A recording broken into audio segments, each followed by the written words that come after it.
ये वही medical board है जो इससे पहले भी चेकअप कर चुका है और इसकी रिपोर्ट हम पहले भी मुस्तरद कर चुके हैं। इनमें सरकारी डॉक्टर भी शामिल है और बाकी पिम्स के एक डॉक्टर शामिल है।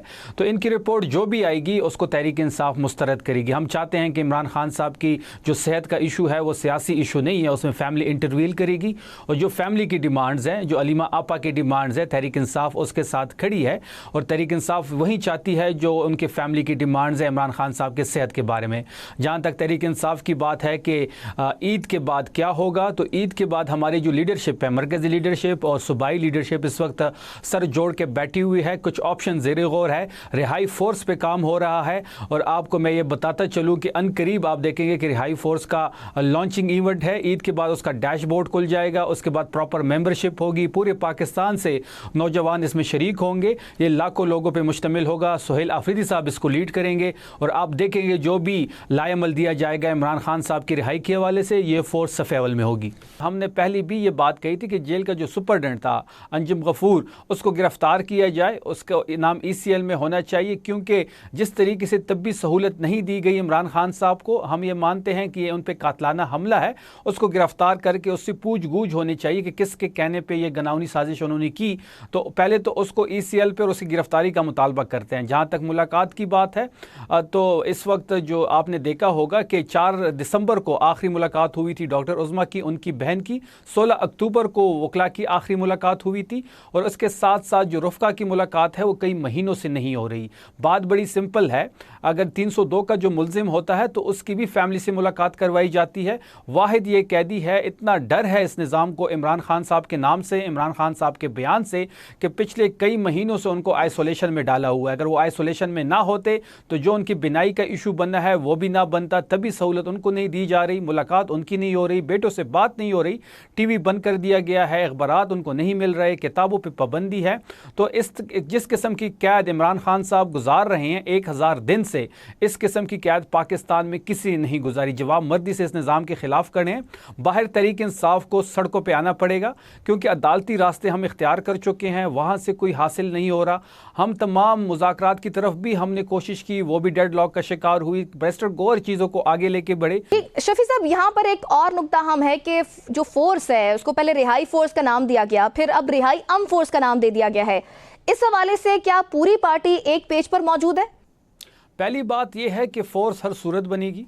जहाँ तक फोर्स की नाम की बात है, बिल्कुल पॉलिटिकल कमेटीज़ में कुछ रहनुमाओं के तहफ़्फ़ुज़ात हैं, उनको ऑन बोर्ड लिया जाएगा, क्योंकि पाकिस्तान तहरीक इंसाफ सबसे बड़ी सियासी जमात है। जब जमात इतनी बड़ी हो जाती है तो उसमें मुख्तलिफ़ लोगों की मुख्तलिफ़ आरा होती है। तमाम लोगों की आरा को ऑन बोर्ड लिया जाएगा, उनको कॉन्फिडेंस में लिया जाएगा और फोर्स हर सूरत बनेगी। नाम का अगर किसी को इशू है तो उस पर भी बात होगी, लेकिन ये लाखों नौजवानों पर मुश्तमिल होगी। इसका जो फोर्स का ऐलान जो है वो CM सुहेल आफरीदी साहब ने किया है और से स्ट्रीट मूवमेंट के तनाजुर में हुआ है। स्ट्रीट मूवमेंट की जिम्मेदारी इमरान खान साहब ने ही सुहेल आफरीदी साहब को दी है और बड़े एहसन तरीके से वो निभा रहे हैं। मोमेंटम भी आपने देखा होगा, खैबर पख्तूनख्वा हो, पंजाब हो या सिंध हो, तमाम जगहों पे जहाँ जहाँ CM सुहेल आफरीदी साहब स्ट्रीट मूवमेंट के लिए गए हैं, जहाँ पे उन्होंने लीड किया है, तो आपने हज़ारों लोग उनकी गाड़ी के इर्द गिर्द भी देखे हैं। जाम शोरे के मनाजिर, बाग जना के मनाजिर, फिर पंजाब में उनके डर से कर्फ्यू लगाना पड़ा, खैबर पख्तूनख्वा में मैस मोबिलाइजेशन आपके सामने है। तो स्ट्रीट मूवमेंट के तनाजुर में रिहाई फोर्स का ऐलान हुआ है, इसके स्ट्रक्चर पर काम हो रहा है। अनकरीब इसका इवेंट होगा, उसके लॉन्चिंग इवेंट होगा, डैशबोर्ड खोल दिया जाएगा, लाखों नौजवान इसमें शामिल होंगे जो इमरान खान साहब की रिहाई में वाइटल रोल प्ले करेंगे। ठीक है शफी साहब, अब PTI चीज़ों को किस तरह लेकर चलेगी आगे? दो अलग चीज़ें हैं कि इसके साथ मुल्क में कुछ क्राइसिस भी चल रहे हैं, हुकूमत ने पेट्रोल की कीमतें भी बढ़ा दी हैं, दूसरी जाने पंजाब की हम सूरत हाल देखते हैं तो वहाँ पर जो अखराजात हमारे सामने आए, अब इस पर अखराजात मजीद आए जा रहे हैं। ऐसे लम्हात में जो KP हुकूमत है ये क्या करने जा रही है नेक्स्ट? देखिए, जहाँ तक पेट्रोल बम की बात है तो पेट्रोल बम आम पाकिस्तानी की जेब पे डाका है। पाकिस्तान की तारीख में कभी इतना बड़ा इजाफा एकदम नहीं हुआ, ये रिकॉर्ड भी इस हुकूमत के नाम हुआ। और इसके साथ साथ इस वक्त पेट्रोल और डीज़ल की जो रेट्स हैं वो पाकिस्तान की तारीख की बुलंद तरीन रेट है। तो ये हुकूमत जो है ये अजाब की तरह पाकिस्तानियों पे और पाकिस्तान पे मुसलत हो चुकी है। जहाँ तक जहाज़ की बात मैं कल से कुछ दिनों से बल्कि ये बात कर रहा हूँ कि इनका जो जहाज़, जो मरीम नवाज़ का जहाज़ है, वो वियना में इस वक्त खड़ा है। अब वो वियना में किसको लेके गया है, किस शख्सियत को लेके गया है? क्या कोई इनकी फैमिली मेम्बर सैर सपाटे के लिए गई है, शॉपिंग के लिए गई है?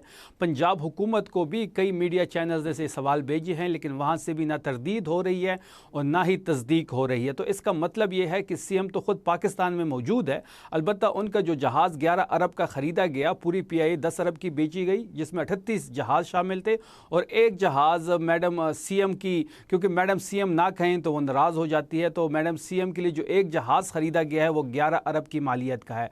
तो कफ़ायत शारी का तो आपको यहाँ से अंदाज़ा हो जाता है। इसके साथ साथ आपको एक और चीज़ यहाँ पे बताता चलूँ कि इस वक्त मोहतरमा को पंजाब की जो ट्रैफिक पुलिस का जो यूनिफॉर्म है उसका कलर पसंद नहीं आ रहा, और उसके लिए भी उनके अब जो यूनिफॉर्म है वो चेंज हो रही है और चेंज में भी एक नया डाका डाला जा रहा है। तो ये कफ़ायत शारी और तरजीहात का ये हाल है। बात बड़ी सिंपल है कि खैबर पख्तूनख्वा की हुकूमत वाहिद हुकूमत है जो अपने खैबर पख्तूनख्वा के रहने वालों के लिए रिलीफ का बंदोबस्त भी कर रही है। सीएम सुहेल आफरीदी साहब ने तारीखी इकदाम उठाए।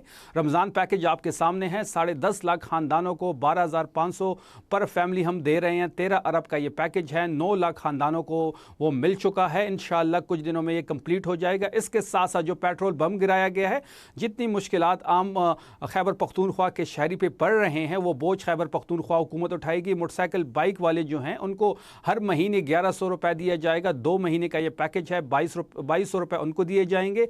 जो हमारी BRT है वो हाइब्रिड डीजल बस है, डीजल उसमें इस्तेमाल होता है, उसके किराए हम नहीं बढ़ा रहे हैं। इसके साथ साथ BRT में हम 140 नई बसेस की फ्लीट को शामिल कर रहे हैं। 52 बसेस आ चुकी हैं, उसमें 5 पिंक बसेस हैं जिसमें मेरी बहनें उसमें सफ़र करेंगी। उसका जो किराए का रेट होगा वो आम बस के से कम होगा। उसके साथ साथ आगे गंदम की कटाई का सीज़न है, कटाई का सीज़न है तो उसमें थ्रेशर यूज़ होगा, डीजल यूज़ होगा, किसान डीजल इस्तेमाल करेंगे। उनके लिए भी हम पैकेज ला रहे हैं। जो 55 रुपये का इजाफा है वो खैबर पख्तूनख्वा की हुकूमत उठाएगी। इसके साथ साथ हमने जो मिनिस्टर्स हैं, जो इसके साथ ब्यूरोक्रेसी है, 25% पेट्रोल का कोटा हमने काट दिया है। मखदूम साहब यहाँ मैं आपको बताता चलूँ कि 25% कोविड में काटा गया था और आज तक वो दोबारा नहीं बढ़ाया गया, तो 25% उनसे मज़ीद काटा जाएगा तो ये 50% हो जाएगा। इसके साथ साथ हम तमाम तर मीटिंग्स को वर्चुअल पे लेके जा रहे हैं।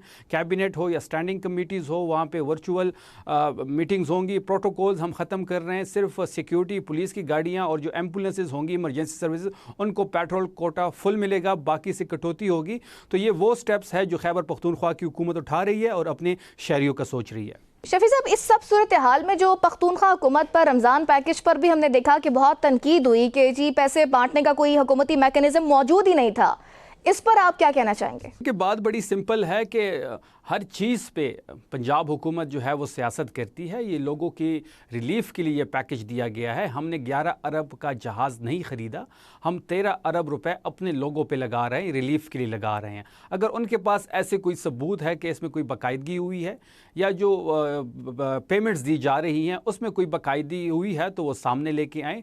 10.5 लाख ख़ानदानों को रिलीफ मिल रहा है। 13 अरब रुपए की ये पूरा पैकेज है। 9 लाख ख़ानदानों को मिल चुका है। अनकरीब ये कंप्लीट हो जाएगा इसी रमज़ान में ही।